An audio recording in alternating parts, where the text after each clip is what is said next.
Bhopal gas पीड़ितों को नहीं मिलेगा अतिरिक्त मुआवजे वाली याचिका सुप्रीम कोर्ट ने की खारिज। सुप्रीम कोर्ट ने कहा 6 गुना मुआवजा दिया जा चुका।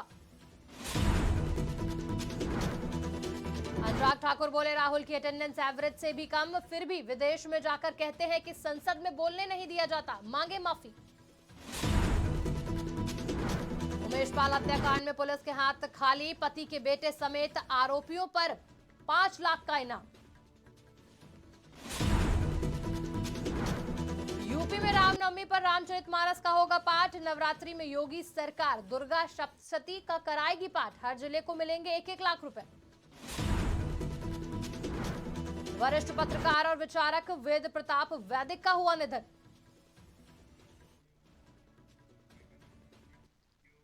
नमस्कार, आप देख रहे हैं आज की खबर। मैं हूं आपके साथ रागिनी सिंह। रुक करते हैं खबरों की ओर। सुप्रीम कोर्ट ने मंगलवार को भोपाल गैस पीड़ितों के लिए यूनियन कार्बाइड कॉरपोरेशन और उसकी सहायक फर्मों से अतिरिक्त मुआवजा दिलाने की केंद्र सरकार की याचिका को खारिज कर दिया।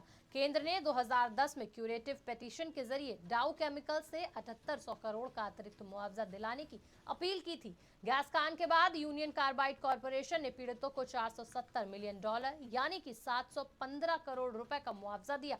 कोर्ट ने कहा कि आरबीआई के पास पड़े 50 करोड़ रुपए की राशि का उपयोग कर भारत सरकार त्रासदी के पेंडिंग मामलों को निपटाएगी। यह फैसला जस्टिस संजय किशन कौल की अध्यक्षता वाली 5 जजों की संविधान पीठ ने सुनाया।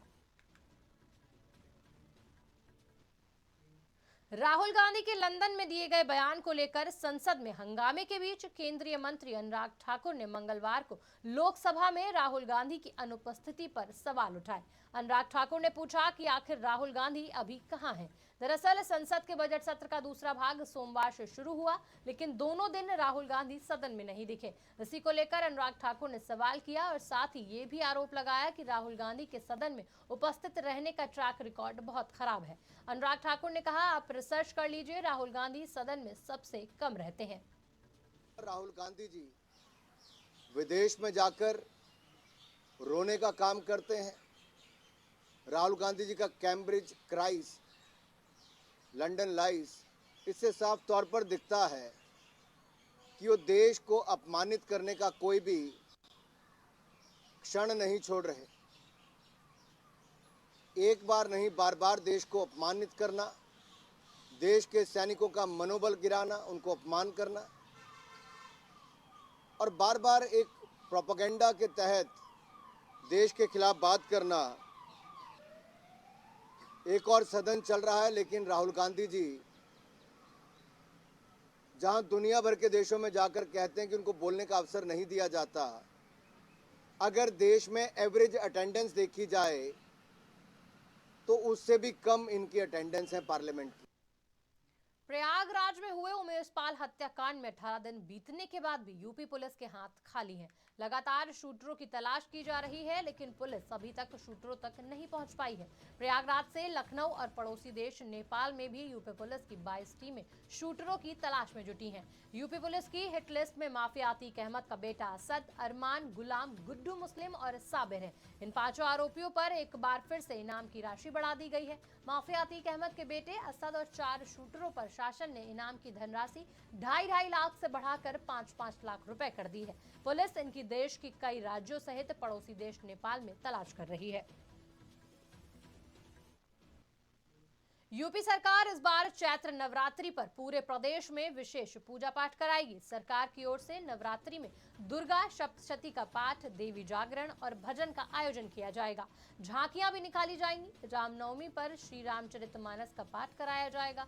इसके लिए योगी सरकार सभी जिलों के डीएम को 1-1 लाख रुपए उपलब्ध कराएगी। इन कार्यक्रमों में महिलाएं और छात्राएं विशेष रूप से हिस्सा लेंगी। प्रमुख सचिव संस्कृति मुकेश विश्राम की ओर से प्रदेश के सभी कमिश्नर और डीएम को इस संबंध में दिशा निर्देश भेजे गए। देश के वरिष्ठ पत्रकार और विचारक वेद प्रताप वैदिक का आज निधन हो गया। जानकारी के मुताबिक वेद प्रताप अपने घर के बाथरूम में फिसल गए, जिससे उनकी मौत हो गई। हादसे के तुरंत बाद उन्हें गुड़गांव के प्रतीक्षा अस्पताल ले जाया गया, जहां डॉक्टरों ने उनको मृत घोषित कर दिया। वैदिक ने 2014 में पाकिस्तान के खूंखार आतंकी और मुंबई हमलों के मास्टरमाइंड हाफिज सईद का इंटरव्यू लिया था, जिसके बाद वो विवादों में घिरे थे। उन्होंने कश्मीर को लेकर भी विवादित बयान दिया था। वैदिक ने एक पाक चैनल को दिए गए इंटरव्यू में कहा कहा था कि अगर पाक और भारत चाहे तो कश्मीर आजाद करा सकते हैं।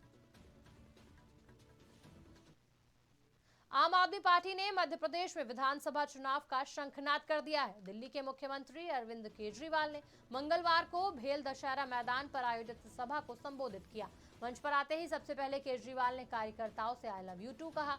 उन्होंने कहा, मध्य प्रदेश में सरकारें बेची और खरीदी जाती हैं। यहाँ एमएलए की खरीद बिक्री पर डिस्काउंट मिलता है। उन्होंने कहा कि दिल्ली पंजाब में हमारी सरकार ने बिजली, इलाज और स्कूल में शिक्षा मुफ्त कर दी है। एमपी में एक मौका दीजिए, यहाँ भी सब मुफ्त कर देंगे, युवाओं को नौकरी भी देंगे। वहीं भगवंत मान ने भी सभा को संबोधित किया। यहाँ जितने कार्यकर्ता आए हैं, मैं सबको कहना चाहता हूं कि आप लोगों को सरकार जरूर बनेगी। मध्य प्रदेश के अंदर आपकी सरकार जरूर बनेगी, झाड़ू से जरूर सफाई होगी, लेकिन मेहनत करनी पड़ेगी। करोगे मेहनत? एक एक घर में जाना पड़ेगा, बैठना पड़ेगा, सबको समझाना पड़ेगा, रात दिन मेहनत करनी पड़ेगी, सारे जनता को साथ लेना पड़ेगा और अंत में मेहनत का नतीजा जरूर मीठा होगा। वो कहते हैं, बड़े साहब कहते रहते हैं अक्सर बड़ी बड़ी सभाओं में कि जब मैं छोटा होता था तो रेल के डिब्बों में चाय बेचता था। जब मैं छोटा होता था तो रेल के डिब्बों में चाय बेचता था। बड़े होकर रेल के डिब्बे ही बेच दिए, तेल बेच दिया, रेल बेच दिया, आपके वाला भेल बेच दिया, एयरपोर्ट बेच दिए, एलआईसी बेच दी, सब कुछ बेच दिया। थोड़ा सा मीडिया खरीदा, बाकी सब कुछ बेच दिया, बाकी सब बेच दिया। एमपी सीएम शिवराज सिंह चौहान की अध्यक्षता में आज विधानसभा में मंत्री परिषद की बैठक की गई।